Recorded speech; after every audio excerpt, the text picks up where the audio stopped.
Hello and welcome. Central to the study of networks is understanding the generally accepted models that describe network functions. These models provide a framework for understanding current networks and for facilitating the development of new technologies to support future communications needs. You will encounter the OSI model and hierarchical networking models as you study networking, but in this video we will examine the TCP/IP model. As we examine the TCP/IP model, we see that it's made up of 4 layers: application, transport, internet, and network access. Each layer has specific responsibilities. The application layer is responsible for encoding data into a form that can be sent over a network and to decode data when it's received from the network. The transport layer supports communication between devices when messages are being sent across the network. The internet layer determines the best path for a message to be sent through a network. And the network access layer controls the hardware and the connections that make up the network.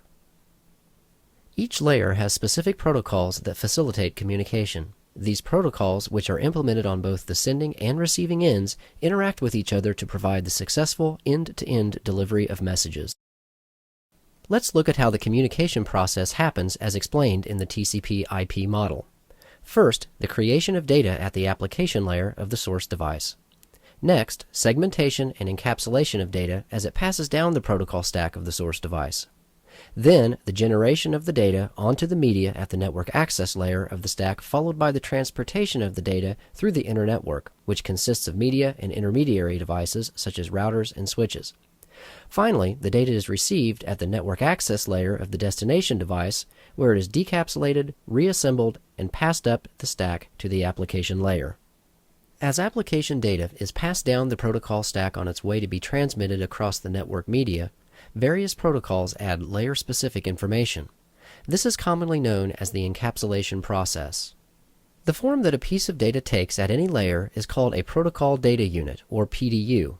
During encapsulation, each layer wraps the PDU that it receives from the layer above with its own specific information. At each stage of the process, a PDU has a different name to reflect its new appearance. The PDUs are named according to the protocols of the TCP/IP model. As we look to the right of this graphic, we can see the names of the PDUs.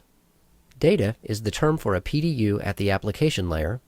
The segment is a transport layer PDU. The packet occurs at the internetwork layer. Frames at the network access layer. And bits are PDUs when physically transmitting data over the medium. These terms will be important to know because network engineers use them to reference the layers of the network and in troubleshooting. When sending messages on a network, the protocol stack on a host operates from top to bottom. In this web server example, we can use the TCP/IP model to simulate the process of this web server sending a message to the web client. First, the application layer protocol, HTTP, begins the process by sending the data to the transport layer. Here, the application data is broken into TCP segments. Each TCP segment is given a label called a header containing information about which process running on the destination computer should receive the message. The transport layer then sends the segment to the internet layer, where the internet protocol is used. Here, the entire TCP segment is encapsulated within an IP packet, which adds another label called the IP header. The IP header gives the packet traveling directions by adding source and destination host IP addresses. Next, the IP packet is sent to the network access layer, where it is encapsulated within a frame header and trailer. Each frame header contains a source and destination physical address, and the trailer contains error-checking information. The bits are then encoded and placed onto the network media by the network interface card of the server. When receiving a message on the destination side of the transmission, this process is reversed. The data is decapsulated at each layer as it moves up the stack toward the end-user application, ultimately resulting in the application displaying the information, which in this case is a web page.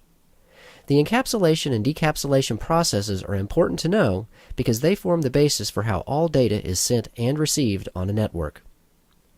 In this video, we've examined the TCP/IP model and the encapsulation and decapsulation processes. The TCP/IP model is essential for a network administrator to know because it provides a framework for understanding and a vocabulary for discussing how protocols interact, how messages are transmitted, and how networks function.